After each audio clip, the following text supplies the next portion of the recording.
यीशु क्या है?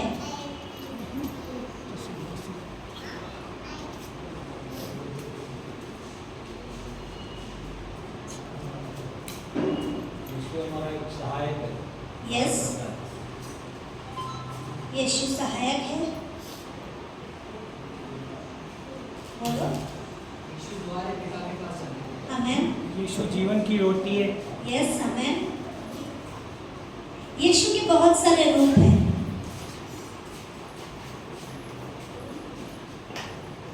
सबसे ज्यादा मेरे लिए यीशु प्यार है, क्योंकि अगर वो न होता तो आज शायद हम भी न होते। हालेलुया। क्योंकि पिता ने यीशु को हमारे लिए भेजा। उसने हमसे इतना प्यार किया कि उसने अपने इकलौते पुत्र को हमारे लिए दे दिया, ताकि जो हम उस पर विश्वास करें वो नाश की ओर न जाए, वो अनंत काल के जीवन की ओर जाए। आमीन। तो यीशु प्यार है। ये सबको वचन पता है। यूहन्ना 3:16 सबका फेवरेट, बच्चों का, बड़ों का, किसी से भी वचन पूछो तो सबसे पहला वचन यही आता है, यूहन्ना 3:16। यीशु प्यार है। पर क्या लोग यीशु के प्यार को समझते हैं? अगर दुनिया की बात को समझें या दुनिया की बात को लें तो प्यार मतलब जो संसार में होता है वो। अगर किसी पास्टर ने कह दिया कि यीशु प्यार के लिए आया, तो उनके माइंड में ये अलग इमेज बैठ जाती है कि यीशु प्यार के लिए आया, उसने प्यार के लिए कुर्बानी दी, तो हम भी कुर्बानी देने के लिए निकल जाएं। और लड़का लड़की चालू हो जाते हैं, अरे यीशु ने जब प्यार किया तो हमें भी प्यार करना है। वो उस प्यार को अलग वे में ले जाते हैं।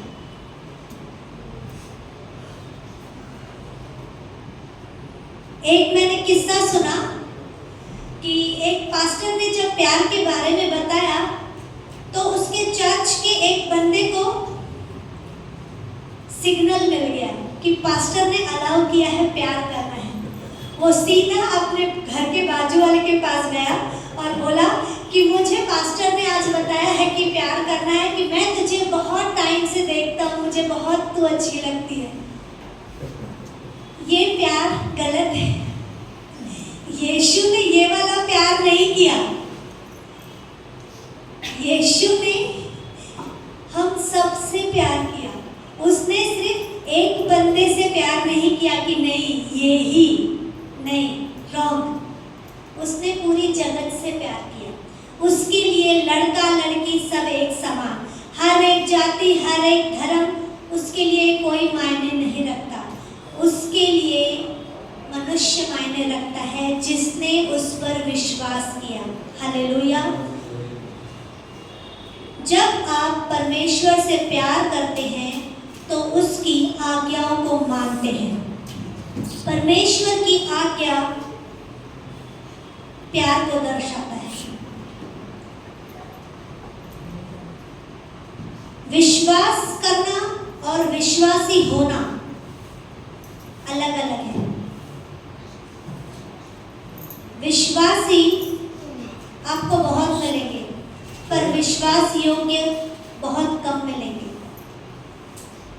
आप किसी से भी पूछो, हर एक कहेगा कि हाँ मैं परमेश्वर को जानता हूँ, मैंने परमेश्वर के बारे में सुना है, पर क्या वो विश्वास करते हैं?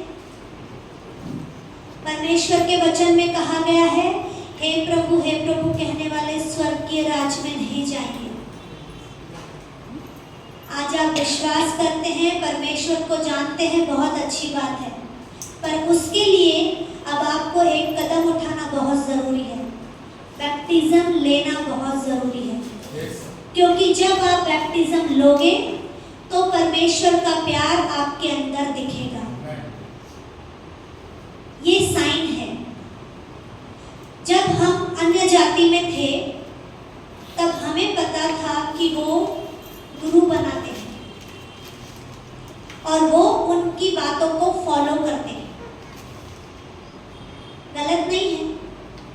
आज उसी तरह हम भी यीशु का नाम लेते हैं तो हमें भी उसकी आज्ञाओं का पालन करना है।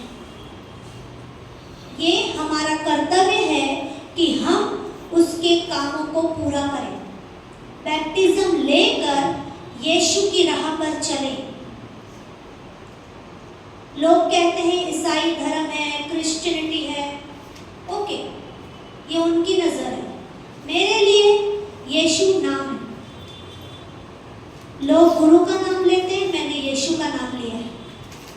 लोग अपने गुरु के बातों को फॉलो करते हैं, मैं अपने यीशु के कामों को फॉलो करती हूँ। आप यीशु को मानते हैं तो स्टेप उठाइए और बैप्टिज्म के लिए रेडी हो जाइए, क्योंकि अभी तक आपके जीवन में ब्लेसिंग्स आ रही है, पर जो अद्भुत आशीषें हैं, जो अनंत काल की ब्लेसिंग है, वो बैप्टिज्म के बाद आनी शुरू होगी। प्रेशर नहीं है, उन चीज़ों के लिए आप प्रेयर कीजिए। यहाँ पर हम बहुत सारे लोग हैं जिन्होंने बैप्टिज्म लिया हुआ है और वो जानते हैं कि कैसे हम अनंत काल के जीवन में प्रवेश करेंगे, कैसे हम अद्भुत आशीषों को पाएंगे। हमें हम एक वचन को देखेंगे, मत्ती 6 अध्याय उसका 9 वचन।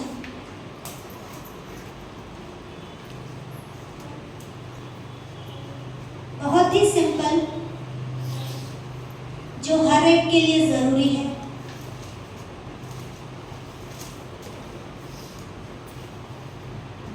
मत्ती 6 अध्याय उसका 5 वचन। और जब तू प्रार्थना करे तो कपटियों के समान न हो, क्योंकि लोगों को दिखाने के लिए सभाओं में और सड़कों के मोड़ों पर खड़े होकर प्रार्थना करना उनको अच्छा लगता है। हालेलुया। मैं तुमसे सच कहता हूँ कि वे अपना प्रतिफल पाएंगे। यस, आगे बढ़ेंगे। परंतु जब तू प्रार्थना करे तो अपनी कोठरी में जा और द्वार बंद कर कि अपने पिता से जो गुप्त में है प्रार्थना कर, और तब तेरा पिता जो गुप्त में देखता है तुझे प्रतिफल देगा। आमीन। देखिए, हम विश्वासी हैं, क्या आप प्रार्थना करते हैं? बहुत सारे ऐसे भाई बहन हैं जो सिर्फ बोलते हैं पर प्रार्थना नहीं करते। सबसे पहला स्टेप प्रार्थना करना है। चाहे आपको प्रेयर करनी आए ना आए, आप प्रेयर करना स्टार्ट करो। छोटी छोटी बातें, जैसे आप मुझसे आकर बातों को शेयर करते हैं, उसी तरह आप परमेश्वर के साथ बैठ जाओ। जब तक आप प्रार्थना नहीं करेंगे, आपको ब्लेसिंग्स नहीं आएगी। आप सोचेंगे कि मेरे लिए मेरी बहन प्रार्थना कर रही है, मेरा भाई प्रार्थना कर रहा है, काफी है। रॉन्ग। कब तक वो आपको खाना बनाकर खिलाएंगे? घर में जब कोई खाना बनाता है तो प्लेट परोसी जाती है। प्लेट से आपको निवाला खुद अपने मुंह में डालना पड़ता है। जब तक आप बच्चे हैं, आपके माता पिता आपको खिलाते हैं। जब आप एक एज में आ जाते हैं, जब बच्चा खुद खाना शुरू कर देता है, उसी तरह हम भी परमेश्वर में जब आना शुरू होते हैं, तब तक लोग आपके लिए प्रार्थना करते हैं। पर एक लिमिट होती है कि अब आपको प्रार्थना खुद को करनी पड़ती है। और जब आप खुद प्रार्थना करेंगे, जब आप उस भोजन को खुद खाएंगे, तब आपका पेट भरेगा और वो परमेश्वर देखता है। आज जैसे कमल भाई ने बताया कि मैंने उनके लिए प्रार्थना की, तब वो नहीं जानते थे कि परमेश्वर क्या है। आज वो जानते हैं।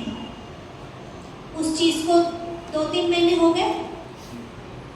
आज आप प्रार्थना करते हैं, पहले 2 लाइन की, 2 मिनट की करते हैं ना, वो बड़ी बात है। ये 2 मिनट कब 2 घंटे बन जाएंगे आपको भी पता नहीं पड़ेगा। क्यों? क्योंकि आपने बोलना शुरू किया है। आपने अपने घुटनों को परमेश्वर के आगे टेकना शुरू किया है। है प्रार्थना करना। विश्वासी को प्रार्थना करना बहुत जरूरी है, बहुत जरूरी, मतलब बहुत जरूरी। आशीषें चाहिए ना, भरपूरी चाहिए ना, तो प्रार्थना करना शुरू करो। रोज कोई भी आपके लिए प्रार्थना नहीं करेगा। आपके लिए सिस्टर प्रार्थना करेगी, मम्मी प्रार्थना करेगी, भाई प्रार्थना करेंगे, पर वो बोझ जो आपको खुद आएगा ना, वो वैसा बोझ नहीं है। वो परमेश्वर सुनेगा, पर जब आप खुद बोझ के साथ प्रार्थना करोगे तो वो परमेश्वर तुरंत सुनता है। हालेलुया। इस वचन में लिखा है कि कपटियों के समान न हो। जब हम प्रार्थना करें तो हम ये न देखें कि लोग हमें देख रहे हैं और लोगों के सामने वो लंबी लंबी प्रार्थना करना कि लोगों को लगे कि मैं भी कोई चीज हूं। रॉन्ग। आप लोगों को दिखा रहे हो तो परमेश्वर भी आपको देख रहा है। आप लोगों के आगे अच्छा बन जाओगे, पर परमेश्वर के आगे अच्छा नहीं बन सकते, क्योंकि उसे पता है कि आप किस मन से प्रार्थना कर रहे हो। तो जैसे आप परमेश्वर के आगे रहते हो ना, वैसे ही लोगों के आगे भी रहो, क्योंकि परमेश्वर पक्षपात नहीं करता। उसके लिए सब एक समान है।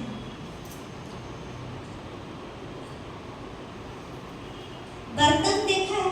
बर्तन, जब बर्तन बाहर से चमकता है वैसे ही अंदर से भी चमकता है, पर जब उसके अंदर चीजें आती है तो वो अंदर से खराब हो जाता है और बाहर से साफ रहता है। पर उस खराबी को निकालने के लिए हमें अच्छे से साफ करना पड़ता है, तब वो अंदर से भी साफ होता है और बाहर से भी साफ होता है। उसी तरह परमेश्वर हमारे मन को भी साफ करता है। जब आप लोगों के आगे आते हो तो आपका मन पूरी तरह से साफ रहना चाहिए, चाहे वो बाहर से हो चाहे अंदर से। चाहे आप लोगों के आगे रहो चाहे आप अकेले में रहो, आपका अंदर और बाहर एक समान रहना चाहिए। हालेलुया।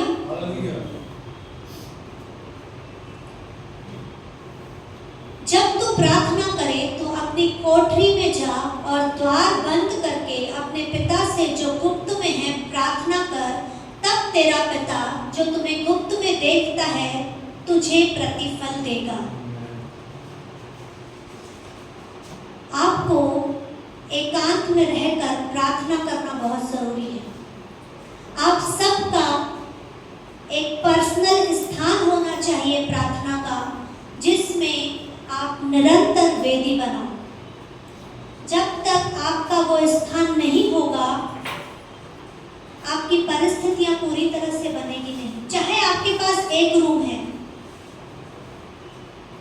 आप वो मत देखो कि मेरे पास जगह नहीं है। परमेश्वर मन में भी प्रार्थना सुनता है, पर जब आप एक कोना पकड़कर बैठ जाओगे ना, प्रभु को बोलोगे कि प्रभु मैं यहीं पर ही तेरी वेदी बनाती, यहाँ पर ही मैं तुझे पुकारती हूँ, और उस स्थान को बाकी के स्थानों से आप चेंज देखोगे। क्योंकि ये एहसास हमने अपने घर में देखा है। जहाँ जहाँ हमने वेदी बनाई है वहाँ परमेश्वर की अद्भुत प्रेजेंस रहती है। एक समय था, भले हमारा घर बड़ा है, एक समय ऐसा था जब हम प्रार्थना करते थे तो किसी को आवाज पसंद नहीं आती थी कि तुम प्रार्थना मत करो, और सबका सो जाने का मैं इंतजार करती थी कि सब सो जाए उसके बाद मैं प्रार्थना करूंगी। तो कभी रात का 2 भी बजता था, कभी 3 भी बजता था, और तब आराम से धीरे धीरे बैठकर आवाज में प्रार्थना करना कि प्रभु सुन रहा है। और आज उसका रिजल्ट है। परमेश्वर ने उस समय, उस बोए हुए समय को देखा, और आज परमेश्वर की दया से हमें किसी बात की कमी नहीं है। जिस समय मैं एक घर के लिए, एक रूम के लिए तरसती थी, आज परमेश्वर की दया से मेरे पास 2-2 घर हैं। ये प्रार्थना में बोया हुआ समय है। जब आप वेदी बनाकर परमेश्वर को भेंट चढ़ाते हैं, परमेश्वर को हर एक बात में प्रथम स्थान देते हैं तो परमेश्वर आपके जीवन में बड़े प्रतिफल को देता है। ये रिजल्ट है, हमारी बोई हुई प्रार्थनाओं का रिजल्ट है। हमारे पास बहुत बड़ा शॉप था, 21 फुट ना 26 फुट का शॉप था। जब हमने लिया तभी 26 फुट था। कुछ महीनों के बाद तोड़फोड़ चालू हुई, कटिंग चालू हुआ। उस समय बहुत प्रेशर आया कि तुमने क्या किया, सब कुछ गवा दिया, क्यों उस जगह पर अपना पैसा इन्वेस्ट किया, आज कटिंग में चला जाएगा, कुछ नहीं बचेगा। हम पति पत्नी की एक प्रार्थना थी कि परमेश्वर तेरी ओर से ये शॉप है ना, उस शॉप को कुछ नहीं हो सकता है, क्योंकि ये तेरी ओर से दिया गया तोहफा है। आज भी मेरे मुंह से यही निकलता है कि ये परमेश्वर की ओर से दिया गया तोहफा है। 26 फुट से 3.5 फुट बचा है। परमेश्वर को धन्यवाद कि उस लाइन में बहुत सारे लोगों के शॉप ही नहीं बचे, पर परमेश्वर ने हमें 3.5 फुट तो दिया, और उस 3.5 फुट से जैसे 26 फुट में कमाई होती थी, आज भी उतनी कमाई होती है। पहले ज्यादा मेहनत होती थी, अभी कम समय में परमेश्वर भरपूरी दे देता है। तो ये बोया गया समय है, निराश नहीं हुए। भले 3-3.5 फुट बचा है, पर पता है अगर आज नहीं कल अगर हम बेचेंगे भी तो उससे ज्यादा ही आएगा, क्योंकि परमेश्वर का दिया गया ग्रेस है उसमें। मैं ऐसा नहीं कह रही कि आप सब किधर भी अपना जमा पूंजी लगा दो और तोड़फोड़ हो जाएगी, नहीं, वो परमेश्वर की ओर से था तो हुआ। क्यों? मैं ये इसलिए कह रही हूँ क्योंकि हमने एक एक चीज प्रार्थना करके किया है। अब ये आप लोगों के ऊपर है कि क्या आप काम पर जाते हैं तो प्रार्थना के साथ जाते हैं, घर से निकलने समय प्रार्थना करके जाते हैं, शॉप पर या जॉब पर पहुंचने से प्रार्थना करते हैं, रास्ते पर जाते हैं तो क्या सुनते हुए जाते हैं, बॉलीवुड के सॉन्ग सुनते हैं कि परमेश्वर के सॉन्ग सुनते हैं, ये आपके ऊपर है। शायद आपको लग रहा होगा कि ये सब सुनी सुनाई बातें हैं, पर बहुत जरूरी बातें यही है कि आज बहुत सारे मसीह लोग, विश्वासी लोग प्रार्थना नहीं कर रहे हैं। प्रार्थना लाइफ उनका 0 हो चुका है।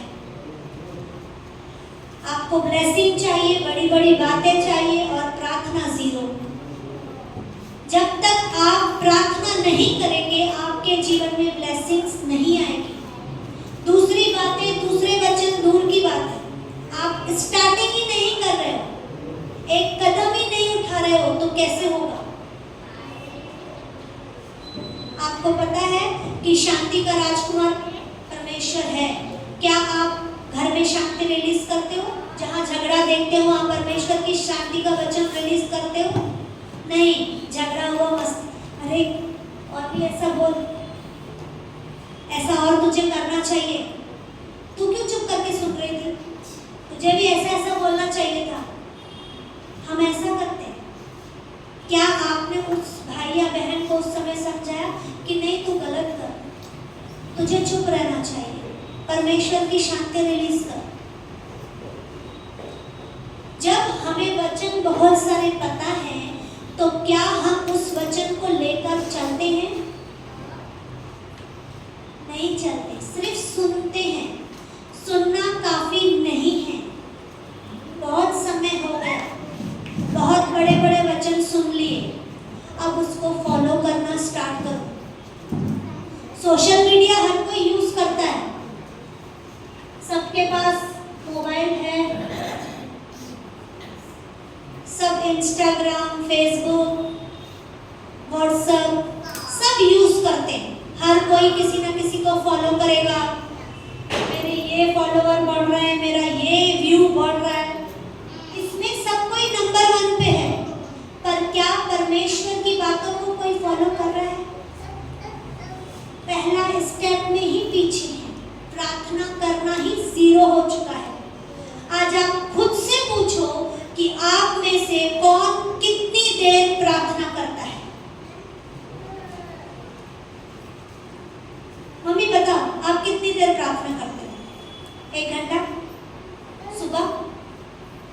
जो 5 बजे आप उठते हैं? प्रिया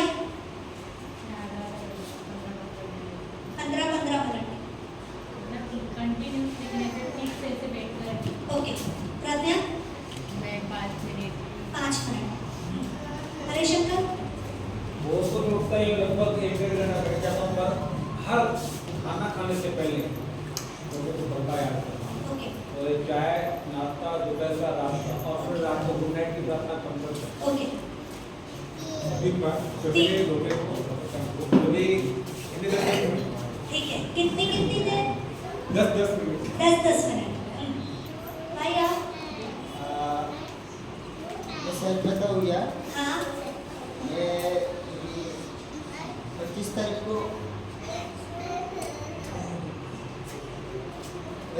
को जो नया करार दिया था तभी से स्टार्टिंग किया था, पर मैंने समीर भाई को भी बताया कि हमारे में जो लेडीज को जो प्रॉब्लम होती है वो हाथ भी नहीं लगाते, तो थोड़ी सी बंद हो गया था।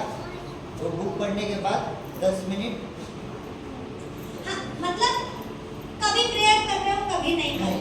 ओके, सबका रिजल्ट यही है। देखो ब्रदर ने बोला कि सुबह का जो करता हूँ और नाइट का जो करता हूँ उसके बाद 5-5, 10-10 मिनट, ठीक है।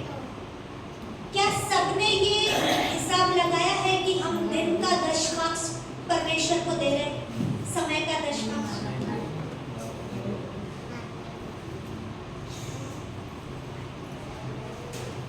किसी का भी नहीं।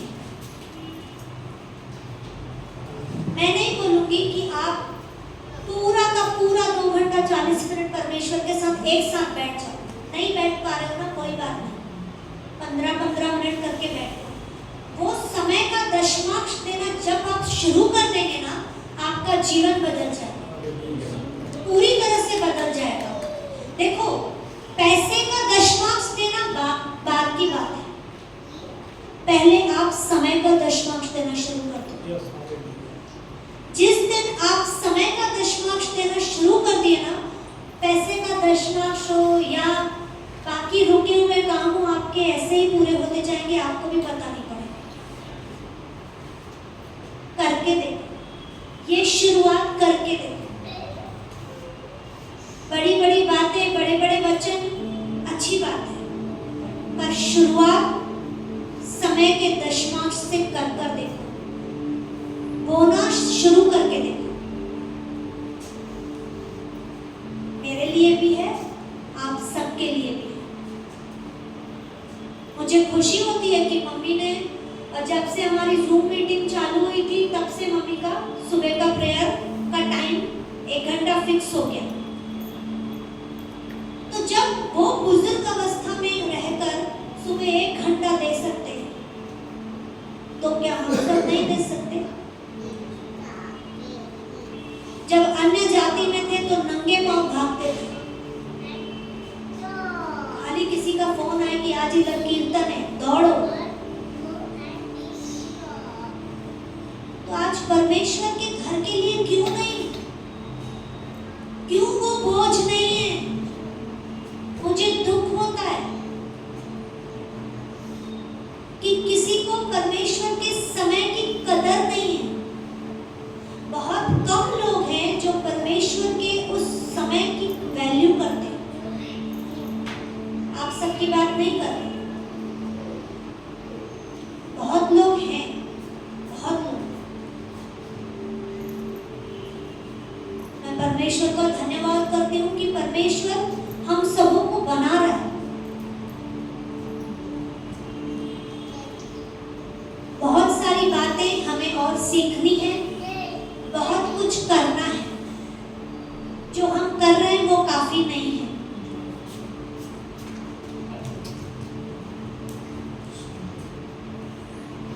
मुझे बोलना कुछ और था, मेरा वचन कुछ और था, परमेश्वर कहां से कहां ले गया।